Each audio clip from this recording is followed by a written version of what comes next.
안녕 여러분, 로제입니다.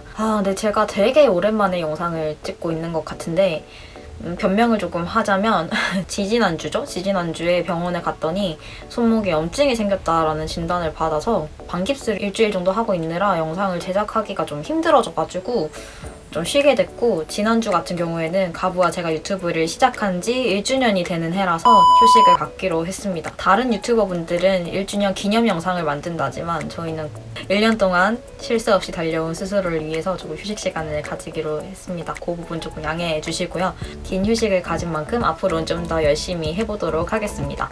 그래서 이번 영상은 뭐냐면, 제가 유튜브를 1년 동안 하는 동안에 주변에서 세탁법에 대한 그런 질문들을 상당히 많이 받았어요. 그래서 여러분들도 좀 궁금해하실 수 있을 것 같아서 세탁법에 관한 영상을 가지고 왔습니다. 그리고 지금 시즌이 겨울이기 때문에, 겨울이 다가오고 있기 때문에 제가 입고 있는 것과 같은 그런 니트 세탁법을 가지고 왔어요. 그래서 세탁법을 일단 알려드리기 전에 제가 세탁에 대한 저만의 개인적인 견해를 조금 알려드리자면, 옷은 최대한 안 빠는 게 사실 좋아요. 그러니까 얘가 무슨 소리를 하나 싶겠지만, 사실 세탁을 할수록 옷의 수명이 좀 줄어든다고 생각하시면 맞거든요. 그래서 이게 손상이 안 갈 수가 없어요, 세탁을 하면. 물론 깨끗한 옷을 입으면 기분이야 좋지만 이제 이 아이들의 수명은 점점 줄어들고 있다는 점. 그래서 저는 세탁을 꼭 해야 된다 하는 거는 두 가지 경우로 잡고 있습니다. 첫 번째, 뭐가 묻었다.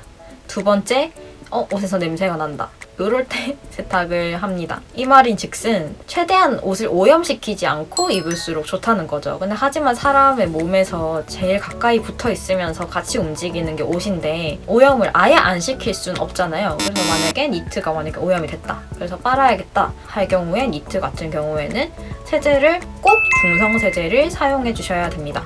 그러니까 중성세제가 뭘까? 시중에서 파는 중성세제가 뭔지 모르실 수 있어요. 그래서 대표적인 예를 알려드리자면은 요겁니다.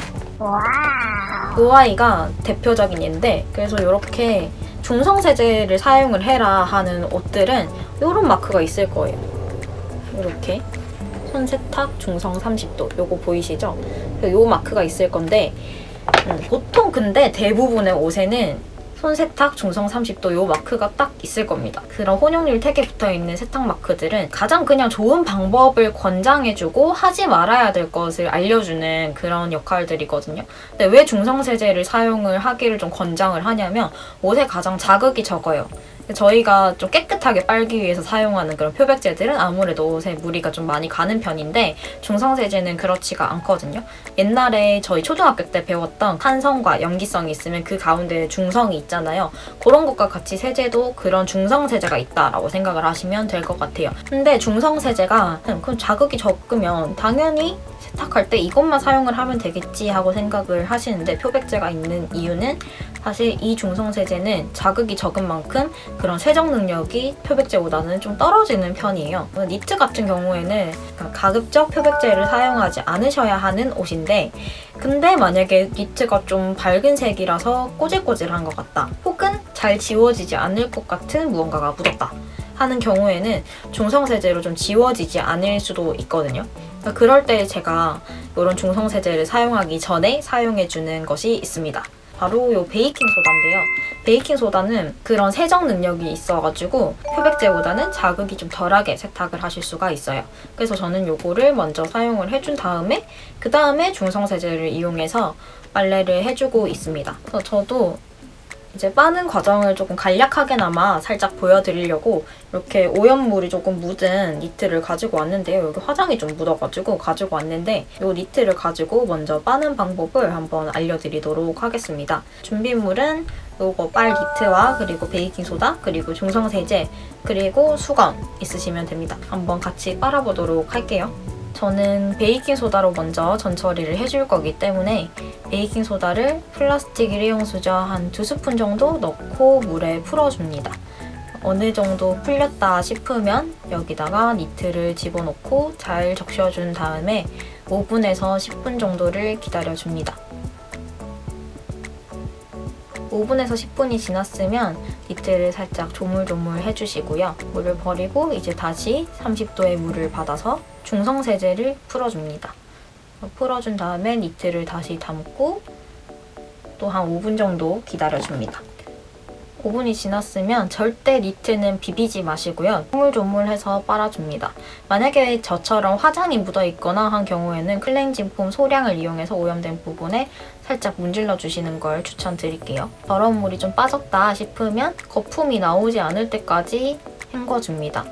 헹궈준 다음에 손으로 큰 물만 짜낸다는 느낌으로 꾹 짜주시고 그리고 준비한 수건에 니트를 올려서 돌돌돌돌돌돌돌 만 다음에 꾹꾹 눌러서 큰 물기를 짜줍니다. 그리고 건조대에 펴서 말려주도록 합니다. 이러면 니트 세탁은 끝이에요. 근데 니트 같은 경우에는 손 세탁을 해주는 게 가장 좋지만 근데 손 세탁을 하기가 좀 만약에 귀찮거나 뭐 니트를 한 번에 많이 빨아야 해서 좀 힘들다 하시는 분들은 요즘 세탁기에 울코스가 따로 있잖아요. 그래서 울코스로 살짝 돌려주시면 좋고요. 저도 만약에 대량으로 빨아야 될 경우에는 울코스를 좀 사용을 하고 있습니다. 근데 대신에 세탁기를 사용하실 때는 탈수를 오랫동안 세게 하시면 안 돼요. 세탁 탈수의 강도를 조절을 할 수 있으면 조절을 좀 해서 약하게 해주시는 편이 좋고 저희 집 같은 경우에 통돌이를 아직 사용을 하고 있는데 이게 좀 처음에는 이렇게 돌돌돌돌돌 이렇게 돌아가다가 그 다음에 세게 돌아가거든요. 그래서 저는